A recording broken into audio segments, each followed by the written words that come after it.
Good morning po. Misteryoso po ang inyong tagapagbahagi ng salita ng Diyos.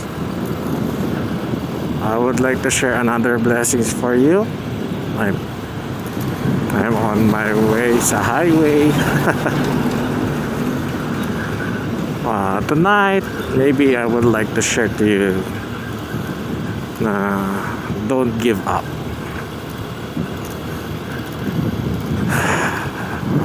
Ano ba to? Oo, mahirap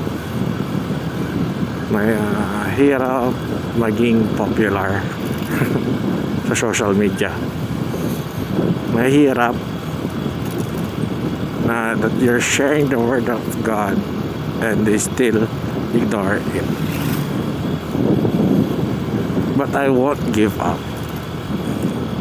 So please don't give up. This is just a simple message that I would like to share to you. Don't give up on your faith. Don't give up on your dream. Don't give up of your healing, your promotion. Don't give up to the changes of your life. Well, galing rin naman sa puso ko to. Gusto ko na rin i-share sa inyo na sometimes I feel so down kasi sometimes there are no viewers. They don't like to watch my video because I'm just an ordinary vlogger that must keep on sharing the word of God to you. But these videos na sinishare ko, para sa inyo rin to because it changed my life to the fullest. It changed the view of my life. Na kahit mahirap, kahit ganito lang ang buhay, hindi ako sumusuko kasi alam ko God will change my path. He will direct my path. God will not stop to change my path to a successful life. Sabi nga sa Isaiah, in His right time. Maybe itong oras na to, itong araw na to ay hindi para sa akin. Maybe itong oras na to ay para sa inyo. Kasi alam ko some of you guys are giving up already.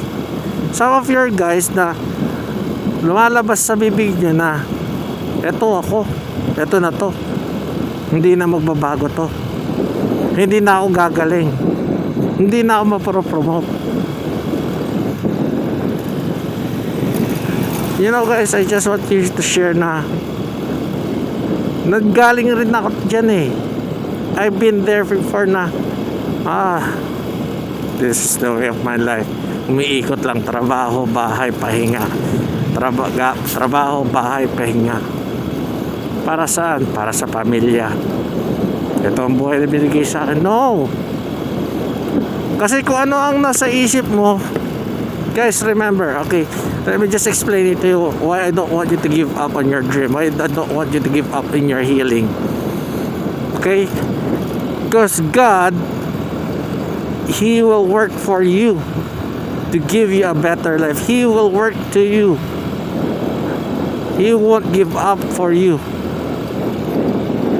Sabi ko, yung last time na nag-iisip ako, Lord, do I need to continue to do this vlog to share the blessings that I received for you?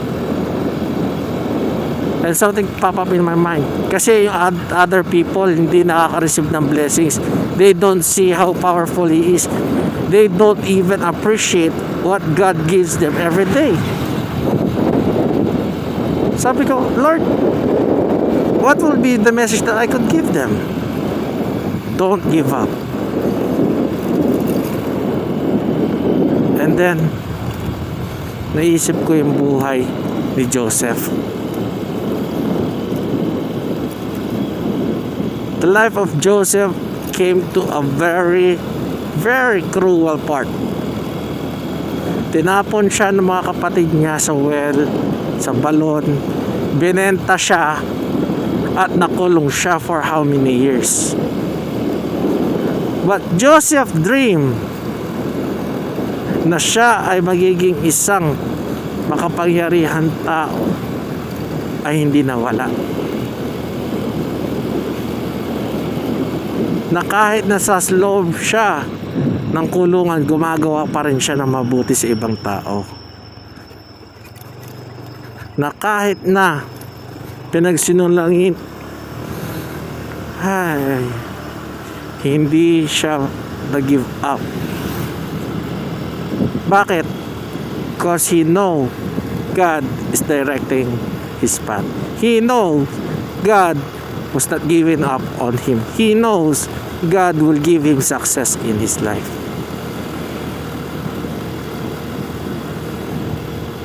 Hindi man sa katagalan, mga kaibigan, sasabihin ko po sa inyo, God, with a snap in his finger, changes his life. Naging kaliwang kamay siya ni Pharaoh. Naging successful person siya. He is the one of the powerful person in Egypt in his time.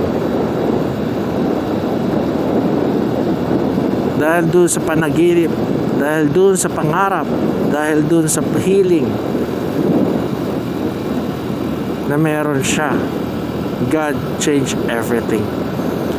Joseph, the dreamer, never gave up on his dream. He trusted God, he gave his life for the Lord, and God changed everything in this with a snap in the finger. Misteryoso, paano yun? Paano yun mangyayari sa panahon natin? Let me just give you a powerful quote. Our God is our Creator. Our God is our Redeemer. Our God is our hope. So kung ano man pinagdadaanan mo ngayon hirap, kung ano man ang pinagdadaanan mo sakuna, kung ano man pinagdadaanan mo sakit, give it to the Lord. Don't give up on your healing, on your dream. Don't give up on your faith. Because maybe not now, maybe not tomorrow, maybe not this year, God will answer your prayer. God will answer your healing. God will answer your promotion. God will change your life. Sabi ko nga, Lord, thank you for being there for me. In the time of my troubles, you've been there changing my life. You've been there helping me. Binigyan mo ako sapat na lakas ma-overcome lahat ng trouble sa buhay ko. To be honest, guys, I feel so down in myself. Kasi alam nyo, it's been a long time I'm creating these vlogs to encourage you, to be a motivation to you, but still there is no changes in my YouTube channel. I pray to the Lord, Lord, help me. Kailan kaya masusumpungan ng mga tao yung mga videos ko? And I forgot and I remembered that in His time, not in my time, everything will be in places. Everything will happen into an instant. All I need is I will not give up. I will continue to share the message. I will stay in faith. Sabi nga niya doon sa Bible if you have a mustard seed faith to move that mountain, it will be moved. Mustard seed faith. Kaya sabi ko nga, Lord, thank you for the strength. Nabuhayan ako ng loob. Dahil I know there's a point in my life na hindi pa ito ay para sa akin. Hindi pa ito ang dapat na panahon para sa akin. Maybe God is just molding me to a better person. Maybe God has a better plan. And I'm sure God will answer all my prayers. And I'm sure there will be a lot of person will hear the vlogs, the message, the motivation in my channel. Yes guys, matagal. But remember, on that period of time, maybe God is molding you. On that period of time, maybe God is working into your faith to make it stronger. Maybe God has a better plan. Ang dami kong pangarap, ang dami kong gustong gawin sa buhay ko. But I give it to the Lord. I pray it to the Lord. God, help me. I am not strong. But please, give me strength to overcome. The moment I pray to God, in an instant, I remember all the verses that I want to share to you. God will change your life. God will do some great things in your life in His time. Mahirap paniwalaan, yeah, I know. Kasi tayo, real talk, tayo mga Pilipino, gusto natin, pag pinalangin natin, gusto natin instant ng ganyan eh. Diba? But God will not show you everything. Sabi nga nila, in His silent moment, in your silent moment, listen, in your silent moment of your life that you're doing everything continuously, God is doing something great. God is moving. God is helping you. Lord, ang tagal ko naman magpagaling. Hindi ako magumagaling-galing. Maybe God is working to your faith. Maybe God is working to your... Maybe God is directing your path. Diba?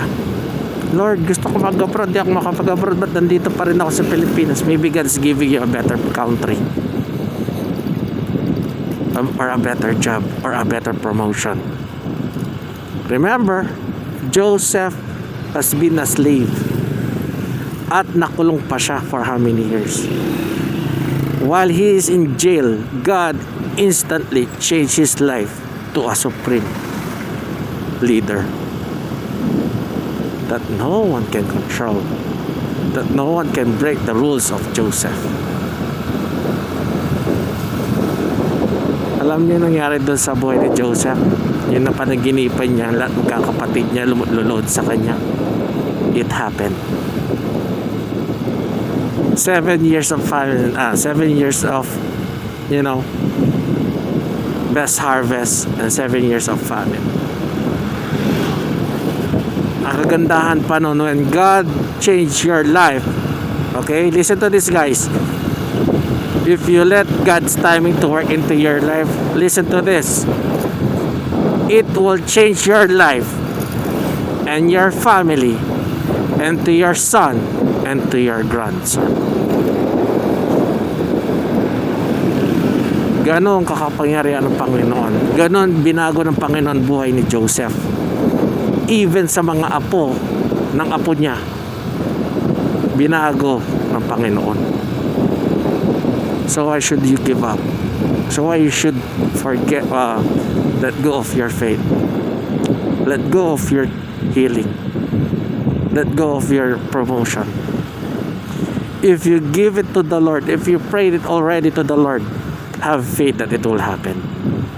And I promise you guys, if God can do it in the life of Joseph, He can do it also to your life in His ways, because God's way is perfect. Sabi ko nga, Lord, no one's watching my videos, no one's listening to my vlog. Biglang there's something speak to me.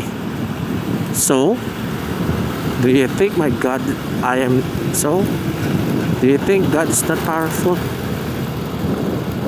Na in an instant, there will be a lot of will watch your video. Kasi sabi ko, sometimes Satan will show everything that will make you fail. Papakita niya sa'yo na you will not exceed. Papakita niya sa'yo na you will be there forever. Papakita niya sa'yo na he will pull you down. Kasi real talk, tayo naman kasi gusto natin kaagad result eh. Gusto kaagad natin, nakikita natin kaagad yung pagbabago eh. Pero hindi pala ganun.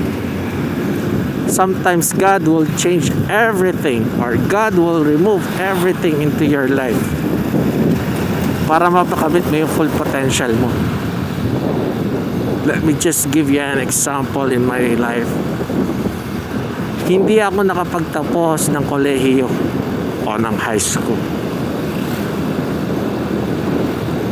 I was just an ordinary salesman in a mall, working hard, 8 hours a day. And I prayed, Lord, hanggang ganito na lang po ba ako? Hanggang ganito na lang po ba ako nagsasilbi sa mga tao? Nasisigawan, napapagalitan, may target, and there's something tells me, burning into my heart na I want to go abroad. I prayed and God answered my prayer. At hindi po pa yun ang katapusan, mga kaibigan. When I went to that country, I work as a salesman. I'm getting 30,000 pesos a month. God promoted me to a senior salesman. After senior salesman, God promoted me again to a head cashier. After head cashier, God promoted me to be an assistant manager. Let me tell you this, how fast that went. Only for 2 years. Only for 2 years na kaya mga ibang tao ginagawang karir na dito sa Pilipinas. God changed my life to a salesman to the assistant manager sa ibang bansa. Because I prayed and I trust God that He will change my life. And it did happen.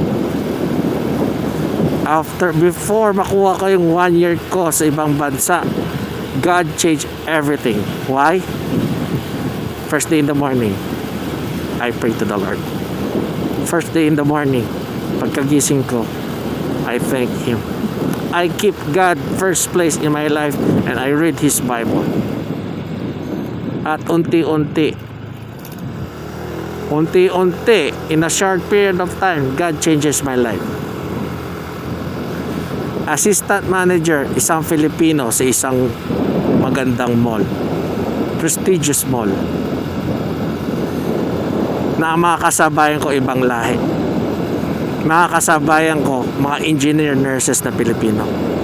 Makakasabayan ko may mga degree, pero ba't ako ang assistant manager nila?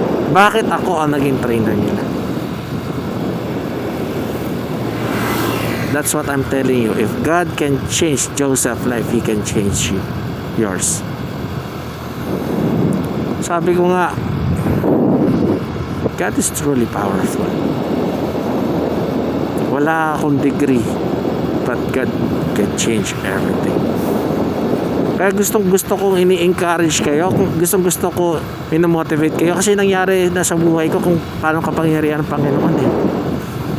Out of all those degree na mga kaibigan ko na meron, nawala ako, I stand out.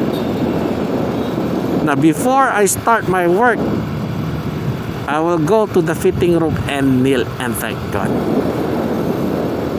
Hanggang matapos ko yung 2 years contract na yan. The great thing is, ito pa, hindi pa tapos sa Panginoon. Ito yung sinasabi ko eh. Ang Panginoon pag once na we figure, tuloy-tuloy. The great thing is, listen to this. Sa lahat ng mga kasama ko sa trabaho, nag-renew ng contract. Ako lang ang bumalik. I didn't use my influence. I didn't use my friends or my manager. I didn't ask for it. But I came back to the country. Another 2 years contract. Another blessings. Another successful 2 years in my life. That is how powerful He is. When you trust God, when you give it to the Lord. So, before I let you go, before I leave this message, leave this vlog for you, guys, don't give up. Give it to the Lord and pray and trust Him. And I promise you, in His time, in His right time, mapapaluhod at mapapaiyak ka na lang at masasabi mo, Lord, thank you for answering my prayer. So, before I let you go guys, please share this video to your family and friends. I know some people would like to continue their life for a better, and I wish I could give you great messages more and more. Please subscribe for this video for my channel, and I promise you I will encourage you. I will motivate you every time. This is Misterioso. Have a blessed week. Today is Monday night. Going home. God bless you always. Keep God first place. Bye for now.